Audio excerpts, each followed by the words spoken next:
Bismillahirrahmanirrahim. Assalamualaikum warahmatullahi wabarakatuh. Waalaikumsalam warahmatullahi wabarakatuh. Innal hamdalillah nahmaduhu wa nasta'inuhu wa nastaghfiruh wa na'udzu billahi min shururi anfusina wa min sayyiati a'malina. Man yahdihillahu fala mudhillalah wa man yudlil fala hadiyalah. Wa asyhadu an la ilaha illallah wahdahu la syarikalah wa asyhadu anna Muhammadan abduhu wa rasuluh sallallahu alaihi wa ala alihi wasallam.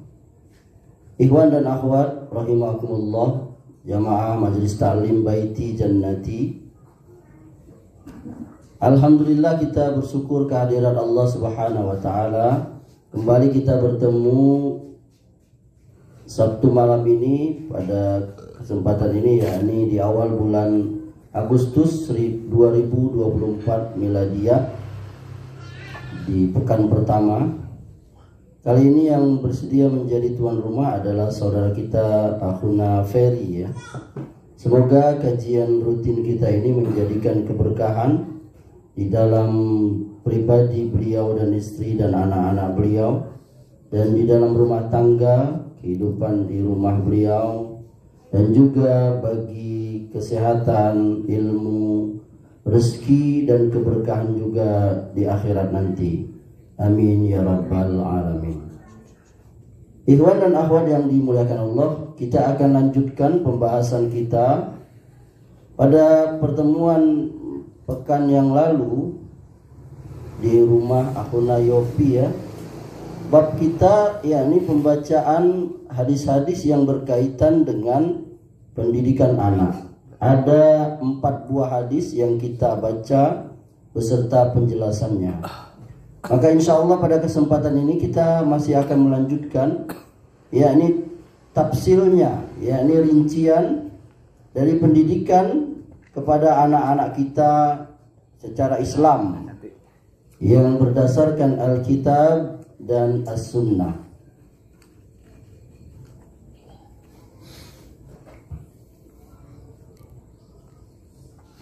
Maka pembahasan yang pertama adalah ilmu,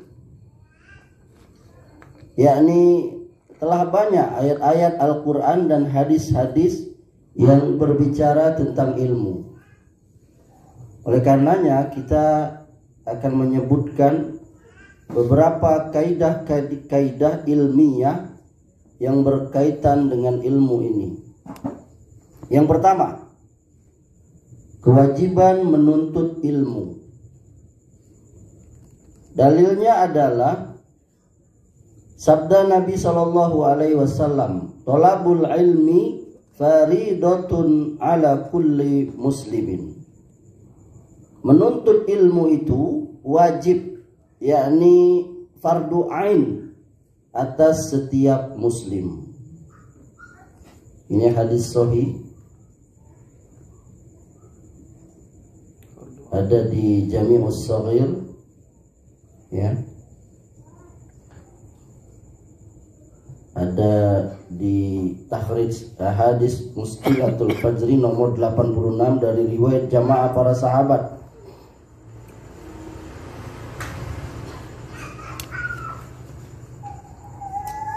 Oleh Ibnu Majah dan sebagainya. Hadis ini menjelaskan dengan tegas kewajiban bagi seorang muslim, yakni menuntut ilmu bagi yang telah baligh.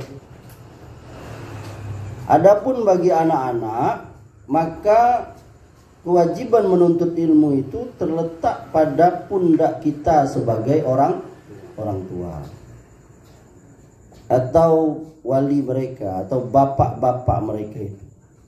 Jadi wajib bagi kita itu ikhwan memberikan pelajaran agama ya, yakni agama kita, agama Islam, kepada anak-anak kita. Kalau kita tidak sanggup, bagaimana caranya? Bagaimana? Iya, kita serahkan kepada ahli ilmunya, yakni misalnya kita masukkan dia ke tempat lembaga pendidikan, pengajaran yang sesuai dengan sunnah. Nah, ini adalah berarti kita sudah melaksanakan perintah dari Rasulullah. Ini perintah hukum asalnya wajib. Karena perintah Nabi itu hukum asalnya wajib. Nabi mengatakan tolabul ilmi faridotin ala kulli muslim. Menuntut ilmu itu wajib bagi setiap muslim. Ya, tentu kewajiban itu jatuh bagi orang yang berakal dan sudah akil balik. Oleh karenanya bagi anak-anak yang belum akil balik, maka kewajibannya itu jatuh kepada kita sebagai walinya, sebagai orang tua. Kita lanjutkan. Nah, apa yang dimaksud dengan ilmu itu, ikhwan? Kata para ulama, kalau Allah Subhanahu wa taala berfirman di dalam Al-Qur'an, atau kalau Nabi SAW bersabda dalam perkataan beliau tentang ilmu, maka yang dimaksud di situ adalah ilmu din. Apa? Ilmu agama. Bukan ilmu dunia, bukan. Jadi kalau ada ayat yang berbicara tentang ilmu, hadis yang berkata tentang ilmu, maka itu ini maksud ilmu agama, bukan ilmu dunia. Sedangkan ilmu dunia itu berkembang begitu ya.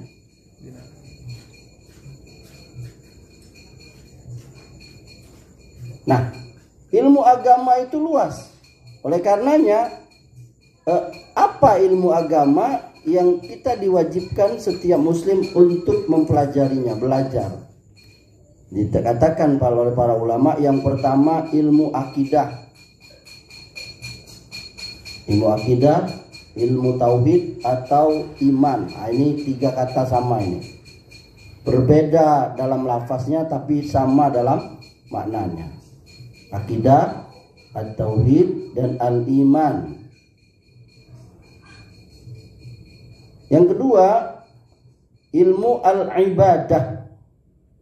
Nah, ini wajib dipelajari. Ya, ibu-ibu ya dengar ya. Ya, ini apa itu? Salat. Ya, salat. Ibu-ibu, Anda wajib mempelajari salat. Nih dengar ibu-ibu ya. Dan juga kewajiban-kewajiban yang mempengaruhi salat itu. Bagaimana seorang perempuan nggak belajar dia bagaimana hukum haid? Hah? Apa itu haid? Apa itu nifas? Dan sebagainya. Hah? Seorang wanita sudah masuk waktu zuhur, dia belum sholat zuhur. Lalu tiba-tiba dia apa? Datang haid. Padahal dia belum mengerjakan sholat zuhur. Maka dia apabila bersih, maka dia wajib mengkodok sholat yang belum dia lakukan itu. Karena dia sudah timbul kewajiban yang belum dia amalkan. Padahal waktunya sudah sampai. Itu banyak perempuan yang tidak tahu gitu. Ya kan? Mungkin karena menunda atau apa. Sehingga dia sudah masuk waktu sholat, dia nggak sholat, datang haidnya. Nah, kemudian bagaimana najisnya, bagaimana cara membersihkannya. Lihat para sahabat itu. Sampai ada seorang sahabiah itu bertanya kepada Nabi soal darah haid itu apa hukumnya, najis kata Nabi. Sampai dia bertanya, cak mana cara membersihkannya? Malu Nabi kan. Sampai ditarik oleh Aisyah itu dalam hadis itu. Kata Aisyah, ini begini caranya. Sampai Aisyah yang mengajari wanita itu. Jadi apa? Itu wanita di zaman Nabi itu mereka benar-benar ingin tahu gimana. Dan ini kita tahu bahwa ibadah itu tidak akan sempurna, bahkan tidak sah. Kalau tidak tercukupi, yakni sebab sahnya itu ibadah itu, satu ibadah itu. Sedangkan sholat itu dia sahnya, yakni seseorang karena dia suci dari hadas. Hadas kecil, hadas besar, badannya, pakaiannya, tempatnya. Dan itu nggak mungkin kita pelajari. Kita tahu kalau kita nggak pelajari ya ibu-ibu. Dari mana ibu-ibu tahu bahwa bayi laki-laki yang belum minum makan apa-apa kecuali air susu ibunya saja, apabila dia terkena kencingnya, maka dia cukup memercikkannya. Berbeda dengan anak perempuan yang dia harus mencuci. Nah ini dari mana? Dari belajar bahwa sperma itu tidak najis, bahwa yang najis itu mazi, bahwa air kencing itu najis. Itu dari mana kita belajar? Dari belajar, dari tulab menuntut ilmu. Nah, jadi ibadah itu, berapa banyak ibadah yang seseorang itu tidak belajar sehingga dia tidak sempurna, bahkan mungkin tidak diterima ibadahnya. Ya kan? Kan kita tahu tuh, sholat itu punya syarat sah sholat. Ya kan? Menghadap kiblat, menutup aurat, suci hadas besar, hadas kecil, ya kan? Nah itu dari mana kalau nggak belajar? Nah jadi kedua, yakni ilmu tentang ibadah, sholat dan lain sebagainya dan pendukungnya dan seterusnya, puasa, haji, zakat dan sebagainya. Dari ibadah-ibadah yang biasa kita lakukan sehari-hari, wajib itu belajar itu. Jangan lagi seorang muslim sholat takbirnya itu tangannya di atas kepala. Allah, gini. Ya kan? Kenapa? Nah, nanti kita coba ya, kita lebih dalam lagi. Yang ketiga, ilmu tentang pengetahuan mana yang halal dan mana yang haram. Berapa banyak orang yang karena dia tidak belajar mana yang halal, mana yang haram, dia nggak tahu. Anak ini ngaji nggak usah jauh-jauh, pengalaman pribadi anak sendiri aja. Ini sering cerita ini anak ulang-ulang. Suatu ketika anak-anak yang pertama Torik itu masih kecil, umur berapa bulan, anak mau balik ke Jambi.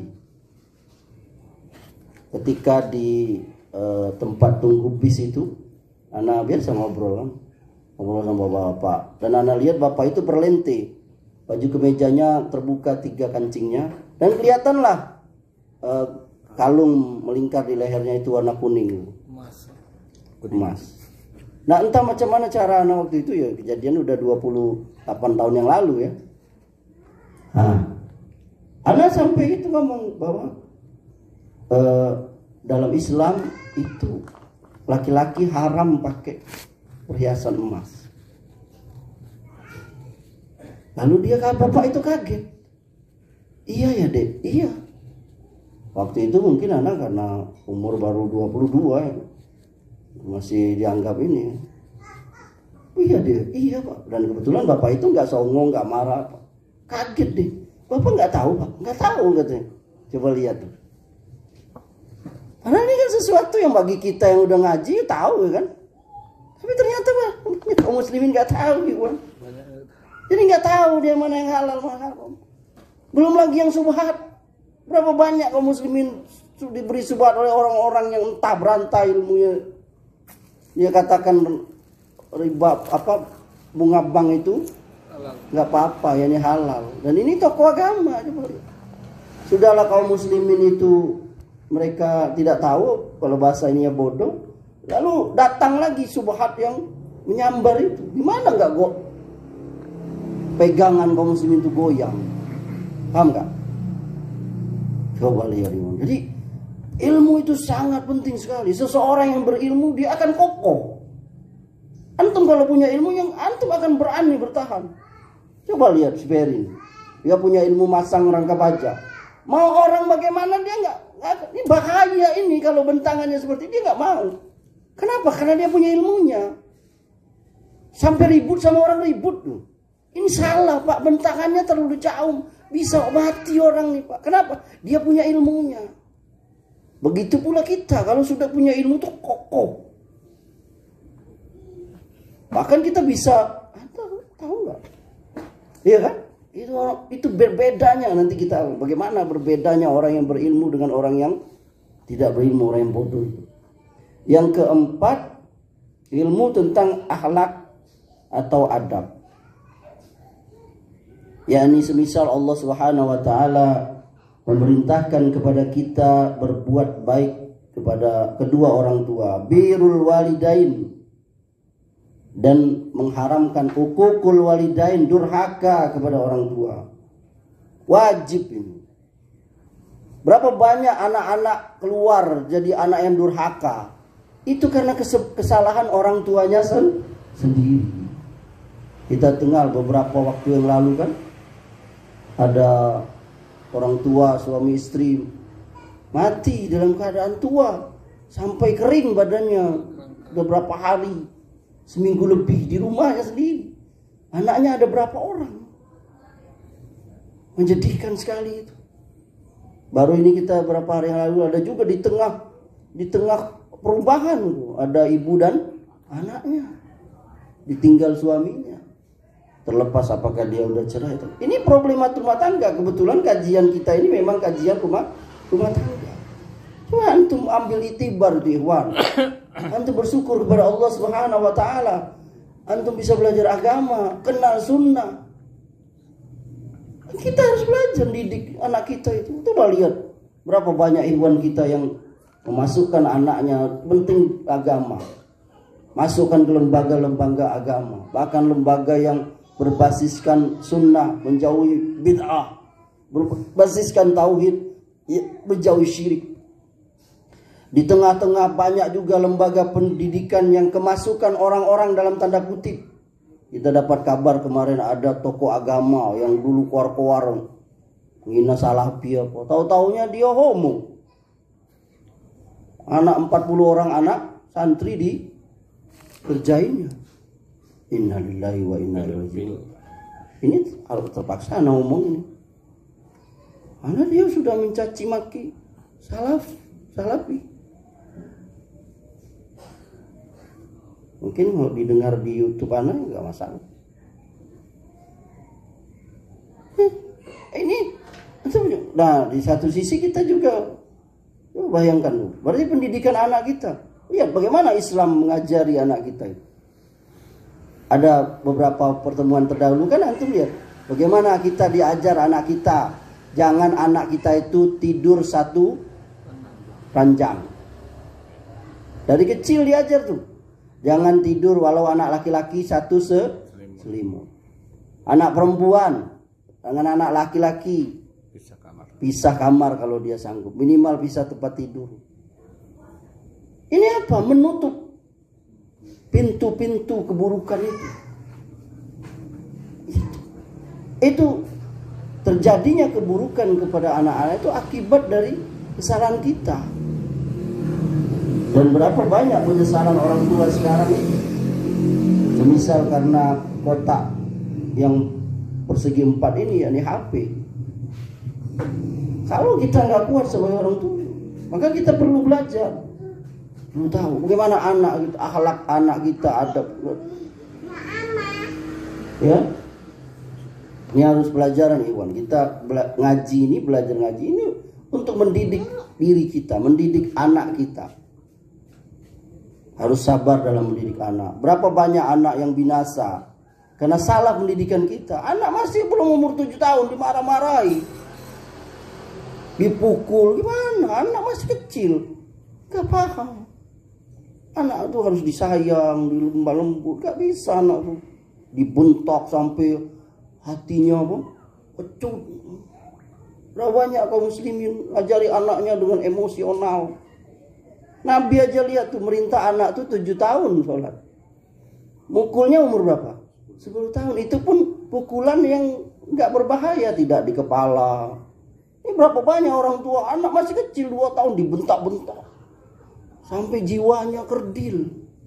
Bahkan ada yang dendam sama orang tua. Nah, banyak juga pengurus masjid yang dikoreksi kan, sehingga anak nggak mau lagi ke masjid, dimarah-marahin. Bisa.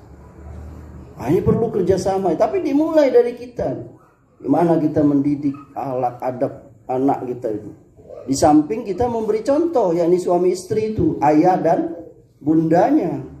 Gimana berapa banyak anak yang karena bapak emaknya berantem di depan dia, lempar-lemparan gelas dan piring. Gimana dia nggak trauma? Akhirnya di sekolah dia apa?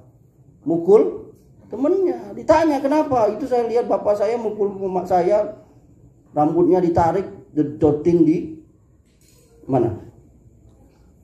Di dinding. Coba lihat itu. Wah, ini mengerikan sekali, ikhwan. Nah, kita jangan sampai itu gunanya belajar itu. Yang kelima, yakni ilmu yang berkaitan dengan apa yang kita kerjakan di dunia ini. Yakni sehari-hari pekerjaan kita apa, profesi kita apa. Kalau Anda pedagang, Anda wajib belajar bagaimana berdagang itu yang menurut Islam, muamalat secara Islam itu. Kalau Anda pegawai PNS, wajib antum.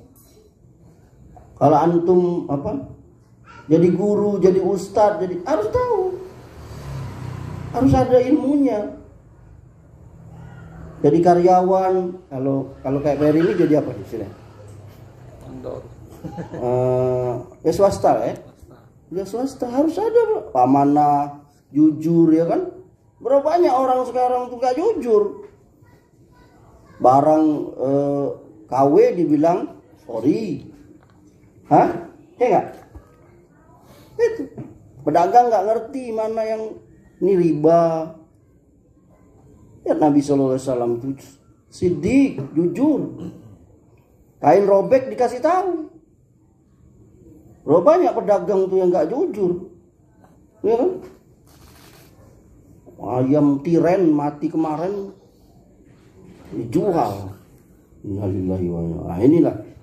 Nah, ini oleh karenanya ikhwan dan akhwat rahimakumullah, banyak sekali dilalaikan orang tua kepada anak-anaknya pengajaran agama itu. Ya. Oleh karenanya apa yang menyebabkan orang tua itu diam, membiarkan anak mereka berada dalam kebodohan itu terhadap agama? Apa yang menyebabkan mereka lebih mementingkan ilmu? Ilmu apa? Ilmu dunia. Yang dia fardu kifayah. Bahkan mubah atau bahkan haram. Ya kan? Tergantung ilmu yang dia pelajari.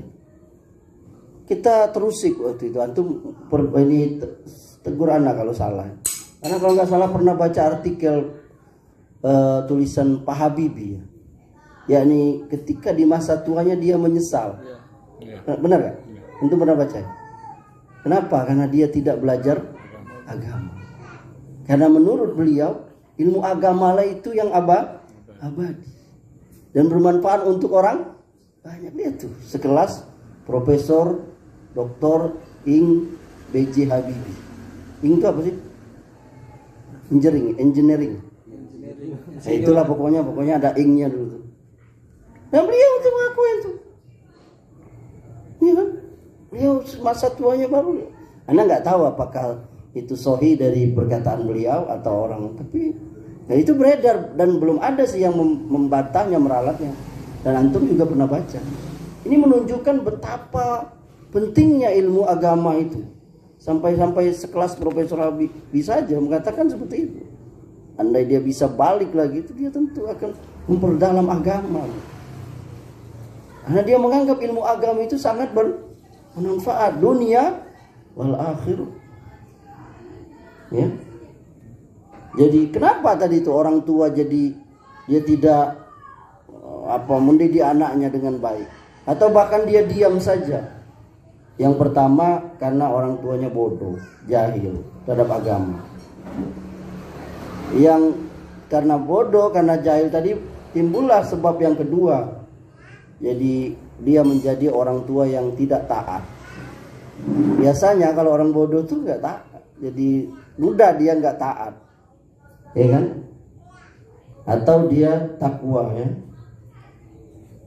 Rasulullah SAW bersabda, "May yuridillahu bihi khairan yafaqahu fid din." Barang siapa yang Allah kehendaki kebaikan, niscaya dia pahamkan tentang agama. Ini hadis Bukhari, Muslim, Ahmad dari jalan Muawiyah. Kita bersyukur kepada Allah, ikhwan, akhwat sekalian. Antum diberikan kebaikan oleh Allah. Yani apa? Antum diberikan oleh Allah kemauan untuk mempelajari agama. Lihat ini.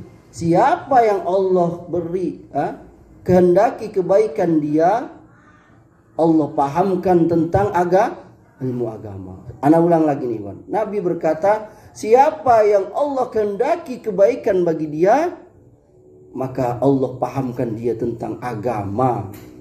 Ilmu agama, Iwan. Jadi kalau antum melihat ada orang, saudara kita, teman kita, nggak paham agama, nggak jauh dari sinar agama, nggak paham ilmu agama, berarti Allah tidak memberikan kebaikan kepada dia. Dan kita termasuk orang yang diberikan oleh Allah kebaikan. Yakni apa? Kita digerakkan oleh Allah untuk mempelajari agama. Lihat antum bersusah payah, bersemangat, ayo kita ngaji. Dengan mengambil, ayo seminggu sekali kita di rumah dengan segala kondisi antum, kan? Yang rumah sendiri, yang ngontrak, yang cuman bisa sebulan sekali, antum bersyukur sama Allah, Ikhwan. Berapa banyak orang yang kaya, tapi Allah tidak bukakan pintu dia untuk belajar agama. Apalagi yang miskin. Berapa banyak orang yang pintar lalai terhadap ilmu agama. Apalagi yang bodoh. Dan itu berarti Allah tidak memberikan kebaikan bagi dia. Dan yakinlah ikhwan akhwat rahimakumullah, Allah sudah memberikan kebaikan kepada kita, kepada ana dan antum. Yakni Allah memberikan kepada kita kepahaman tentang agama. Semakin banyak yang kita paham dari agama ini, semakin Allah berikan kebaikan kepada kita. Sehingga antum tahu ini syirik, ini bid'ah, ini maksiat. Kenapa antum tidak mau lagi bersalaman dengan wanita? Bahkan sebagian antum meninggikan celana. Lalu antum meninggalkan segala yang berkaitan dengan riba. Apalagi? Lalu antum meninggalkan semua yang berbau syirik. Bukankah itu karena ilmu yang sampai kepada antum, lalu antum sami'na wa ata'na, wajib bersyukur antum. Bahkan sebagian antum ada yang dulu syirik, bahkan di luar Islam, lalu Allah berikan hidayah masuk ke dalam Islam, bahkan masuk ke dalam Islam yang sesungguhnya, Islam murni, yakni Ahlus Sunnah wal Jamaah. Berapa banyak saudara-saudara kita itu yang masuk ke aliran sesat. Dia belajar sama orang yang mengaku bisa menolak mungkar dan nakir. Dia belajar sama orang yang katanya bisa ngomong sama semut. Apa-apaan ngomong sama semut. Berapa banyak tuh orang-orang, ya kan? Orang awam.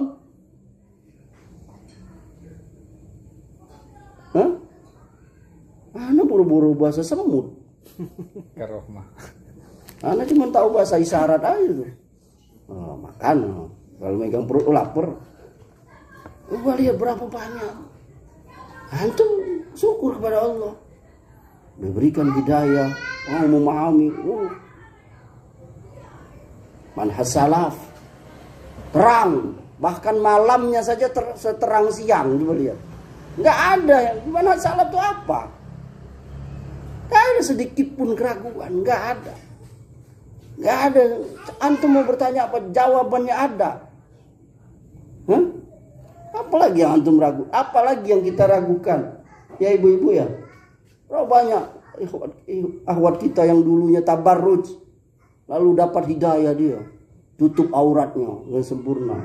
Berapa banyak yang dulu melawan sama suaminya, lalu dapat hidayah, lalu dia taat sama suaminya. Padahal dia yang salah. Kata Nabi, Allah merahmati wanita istri.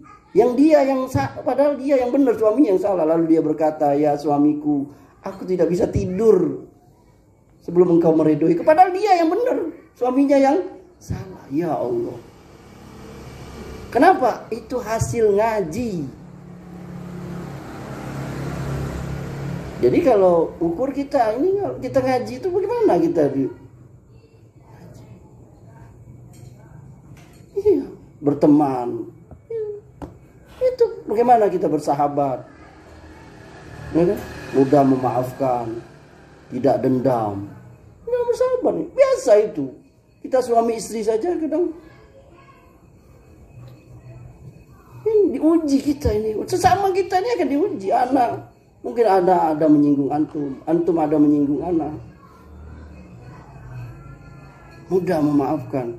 Bukankah kita baca ayatnya, wasari'u ila maghfiratin min rabbikum wa jannatin arduhas samawati wal ard uiddat lil muttaqin allazina yunfikuna fis sarra wad dharra wal kaziminal ghaiz wal afina 'anil nas. Bersegeralah kamu, kata Allah, kepada ampunan Tuhanmu dan surga yang luasnya seluas langit dan bumi. Ya, aku sediakan untuk orang bertakwa. Siapa itu? Yakni mereka yang menafkahkan hartanya, baik waktu lapang atau sempit. Dan orang yang menahan amarahnya dan memaafkan kesalahan orang. Udah maafkan kesalahan orang. Istri antum kebanyakan garam, apa marah sampai 17 setan. Cuman udah susah banget. Masukin timun. Iya kan? Timun masukin. Katanya kalau kebanyakan garam, karena baca nonton di Instagram tuh katanya reelsnya itu, potong timun, potong masukin timun. Nah, insya Allah tawar katanya. Nah, itu baru dibuktikan. Kenapa kita? Sekedar itu aja. Ibu juga sekedar suaminya lupa janji, ya kan? Tapi janjinya 17 kali lupanya Ustaz. Ya itu, ya udah ujian. Antum dapat suami yang sudah pikun mungkin. Ya, alhamdulillah dapat suami yang pikun. Mudah-mudahan dia lupa ngasih duit 17 juta. Gak nanya-nanya lagi. Jadi bawa muda aja itu. Nah, ini memang berat itu. Ya. Kemudian sebab yang ketiga, sebab karena orang tua itu diam, tidak mengajari, membiarkan anaknya itu berada dalam kebodohan tentang agama. Itu sebabnya yang ketiga itu adalah keyakinan mereka bahwa agama itu tidak ikut campur dalam urusan dunia. Jadi mereka punya keyakinan yakni memisahkan soal dunia dengan agama. Ini orang-orang kufar. Ya kan? Orang liberal. Islam memasukkan seluruh sendi kehidupan itu tentang agama. Bahkan cara buang air aja masuk agama di situ. Apalagi soal ekonomi, hukum, negara. Ini kita lagi bicara cara mendidik anak. Anak itu kertas putih. Coba kita lihat sekarang anak-anak kecil itu tiktokan, joget, ya kan? Coba lihat anak-anak kecil itu sampai latah loh.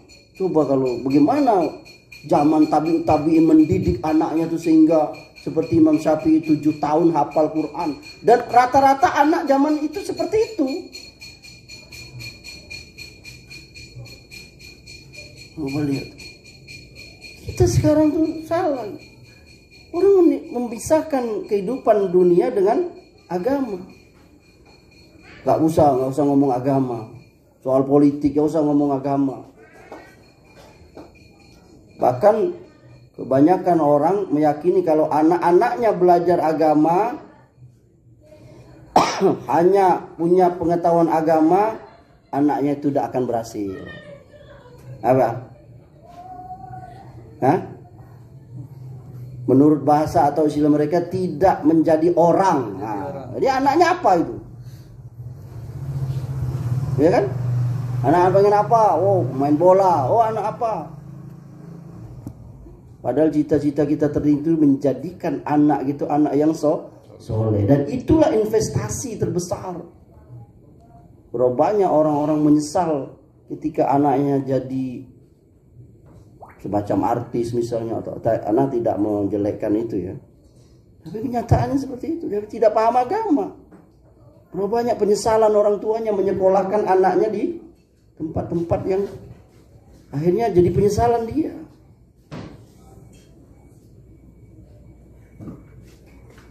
Kalaupun ada yang ngajar ala kadarnya. Coba antum lihat, Ikhwan, ibu-ibu, coba lihat orang-orang pelajaran umum sekarang itu. Pelajaran agama berapa jam seminggu coba? Berapa? 2 jam. Itu juga dengan minim belajarnya. 90 menit. Makanya sebagian sekarang mungkin ada kesadaran sebagian orang tua memasukkan sekolah anaknya sekolah agama. Antum bayangkan gimana kondisi gak kronis itu kerusakan yang terjadi.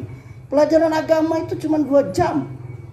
Selebihnya itu pelajaran duniawi, pelajaran umum. 2 jam apa yang bisa didapat? Dan itu juga hanya yang dia diajarkan cuma ya ala kadarnya tadi. Jangan tidak. Halo, ya kan? Maka sekarang itu kita bersyukur kepada Allah, kita memasukkan anak kita di lembaga-lembaga yang insya Allah sempurna. Kalau insya Allah mencukupi lah, kalau tidak bisa dikatakan sempurna. Kenapa? Karena sebagian lembaga pendidikan yang bercorak Islam juga telah tercampur dengan apa? Pelajaran perjalanan yang menyimpang juga. Yang mengajari bid'ah, bahkan mengajari maksiat. Ya enggak? Itu yang belajar Islam loh. Coba antum pernah berpikir enggak? Kenapa kita ini sekarang jadi seperti ini? Kenapa? Ya karena orang tua kita. Kenapa anak kita sudah tahu ini syirik, ini bid'ah? Kenapa? Karena kita mendidiknya. Coba orang tua kita mendidik dulu. Mendidik kita sudah seperti ini gitu. Tauhid rububiyah, uluhiyah, asma dan sifat. Ya enggak?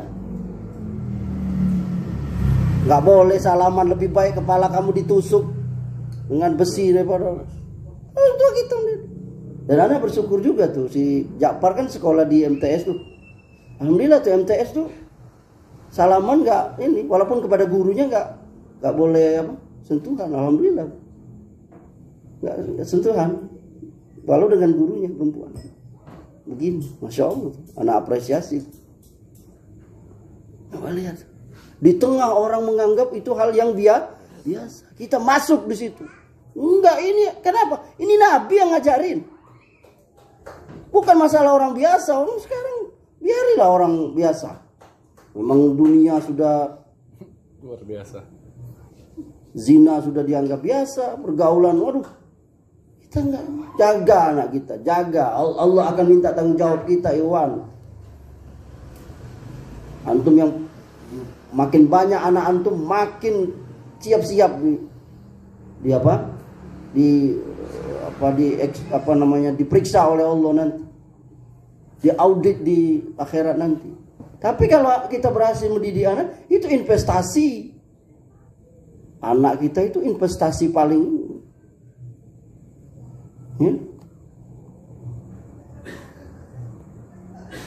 berapa banyak kaum muslimin yang anaknya tidak sholat biasa aja. Berapa banyak kaum terbalik, anaknya nggak pacaran malah kalau nggak punya pacar malam minggu, iyalah haula wala quwwata illa billah. Di malam minggu di rumah saja. Nah, nggak ada yang ngapelin. Ya, orang tua seperti itu. Anaknya dibawa laki-laki yang buas itu biasa aja.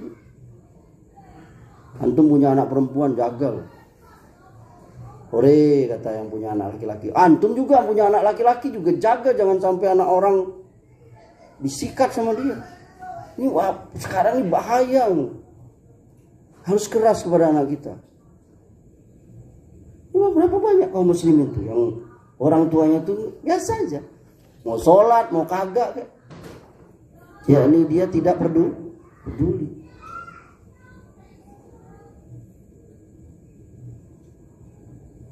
Coba lihat sekarang kota-kota besar tawuran, sarapannya tawuran, pacaran, narkoba, ngeri. Jadi kalau kita lihat seperti ini berarti sudah ada yang hilang dari tengah-tengah kaum muslimin. Apa itu? Nah, kalau kita lihat yang sering diajarkan oleh guru-guru kita, dua hal yang hilang adalah al-manhaj dan peningkatan ilmiah. Al-manhaj dan peningkatan ilmiah. Ya, ini cara beragama. Bagaimana cara beragama itu? Lalu peningkatan ilmiah itu yakni meningkatkan pelajaran ilmu-ilmu agama kepada kaum muslimin, kepada anak-anak kita itu. Jadi anak-anak kita itu nggak buta agama. Bahkan kita diajar dari kecil. Mana dalilnya, ya kan? Ya nggak? Anak kita dalilnya ada nggak nih ya? Anak kita tuh kecil-kecil diajar. Dulu antum ada nggak kayak gitu? Mana ada dong? Ikut aja. Anak kita juga, ya ada dalilnya tak nih ya? Ngapa nak? Oh itu lihat begini-gini ya. Wah, nah itu kita bersyukur pada Allah ya.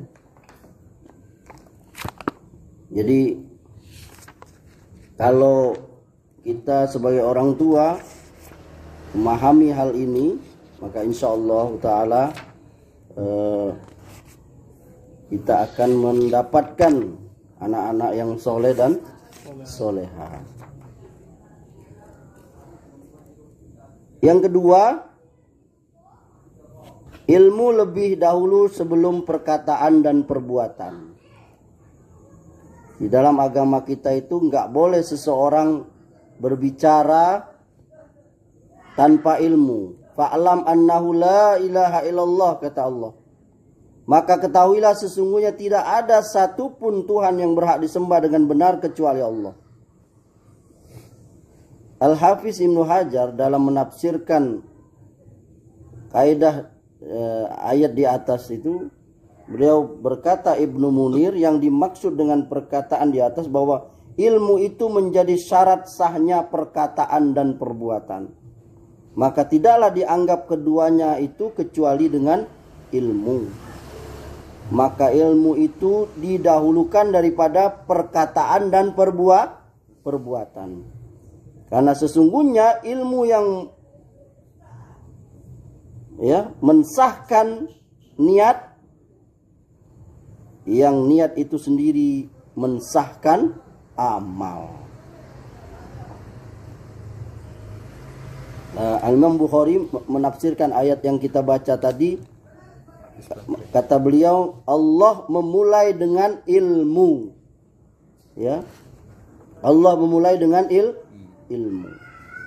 Allah memulai dengan ilmu. Yang ketiga, larangan berbicara tanpa ilmu. Dalilnya surah Al-Isra ayat 36. Wala taqfu ma laisa laka bihi ilmun inna sam'a wal basara wal fuada kullu ulaika kana anhu mas'ula. Jangan engkau mengucapkan sesuatu yang kamu tidak punya ilmu. Karena sesungguhnya pendengaran, penglihatan dan hati akan diminta tanggung jawab. Jadi kita berusaha, Ikhwan. Kita jangan ngomong kalau kita nggak punya ilmunya. Kita berbicara itu dasar ilmu, itu Islam tuh.